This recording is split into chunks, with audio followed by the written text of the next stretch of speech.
So you want to learn how to complete Mage Tower to get bundles of rewards and bundle of skins. Well, let me tell you how to do this shit in the most simple way possible so that you don't have to waste your fucking time. And the best there is, baby!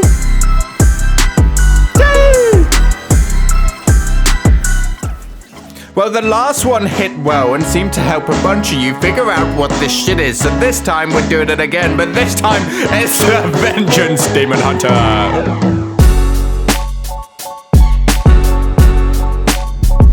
Right, as always, we've pissed around long enough, so let's get to this shit. Here's the talents that I use. You can find them in the description. There's nothing too special here, apart from the fact that we have our Fell Devastation, and it does damage and gives us the cooldown. That's really just the shit we need. The rest, hey, just go with it. If you want to be a pussy like me and have an extra life, take that too. And yeah, just do what you want, really.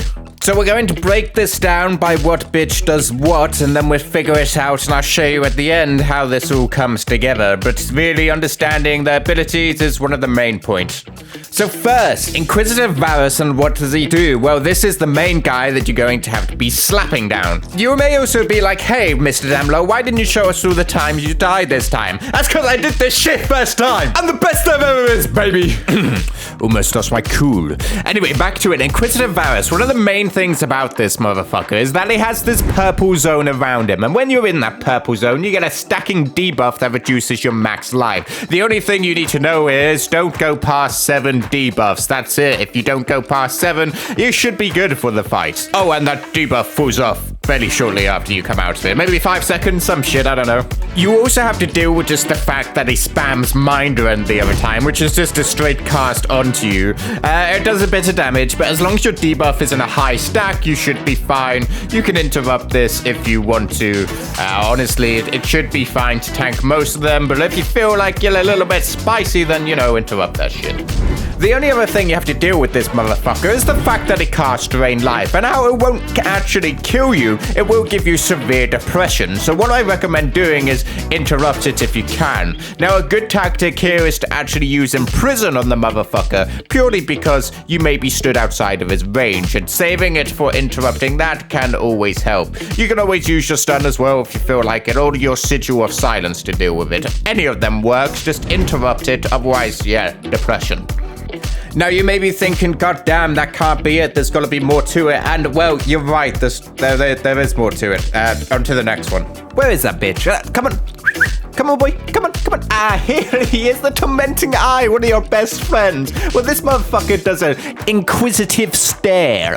And to be honest, it doesn't really affect you. It's a beam that will be channeled straight at you. And if you're looking at it, then, well, it doesn't actually do anything, which is great. But if you don't look at it when it casts it, well, it just knocks you back. But we're a demon hunter. We can fly. We can either do a little jump, or we can jump to it and kill this thing when we're losing our debuffs. Really, it's a non-issue type of thing, if you get me. Next, we have these silly little Inferno boys that seem to spawn throughout the entire fight, and, well, every time you killed one, the next time they spawn, they will actually come back. Most of this is really a non-factor with it. The only thing that they do is knock you back and outwards. They do a bit of damage, but really just cleave them when you have a chance. You shouldn't be sweating around killing them, but if you can AoE them, well, do it. Do it now.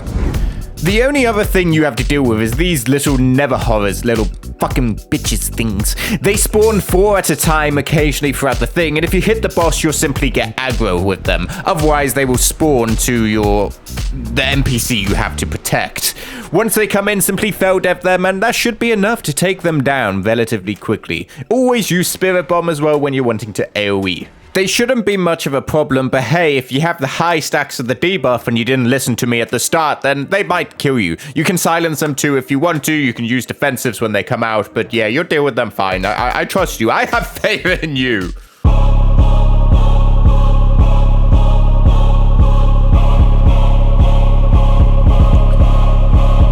Now, if you was green like me, you may be surprised that there is a phase 2 for this fight. This motherfucker General Cruel comes down from its nest and decides to this time to fuck up your life forever. And trust me when I say that, it ain't too bad. Actually, no, you should be fine.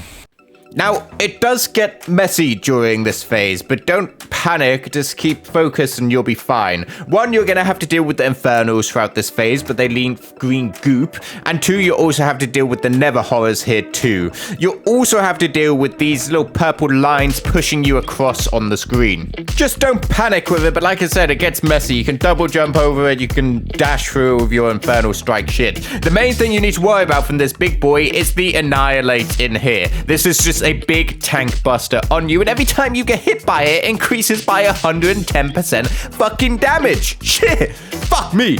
Right, so what do you have to do? The first one, you can live with just demon spikes, that's enough, but on the other ones, use your bigger defensives, Metamorphosis or Fiery Brand. Just make sure you got summon in the bag. This cruel bitch is also going to cast Twisted Reflection every now and then, and what that does is it means 5% of the damage he deals is going to heal back to him, and that extends the fight, and obviously you're in a bit of a rush to kill this guy, so this is where you 100% want to interrupt this and use all your cooldowns to kill the motherfucker. And you complete all that as easily as anything, and bam, you got it. I do want to make you aware of a lifeline that you get throughout the entire fight. You do get these little glow orange golden things, and if you walk in there, well, it stuns everything in the room and makes them walk in a circle. If you find yourself stuck or overwhelmed, just hit that bitch, come back, kill people, and just set yourself up for success. But you might not be built different like me, and if you're not, well, don't worry about it. These things are supposed to be hard, they are supposed to be difficult, and I am 469 from level 1 and do have experience on my Vengeance Demon Hunter, so don't get put off, just keep going, keep slapping that bitch up until you get it, and would let me know in the comments and whether you can do this successfully, and if you have tips that I missed, also drop them in, because I am big brain, but you might be bigger brain.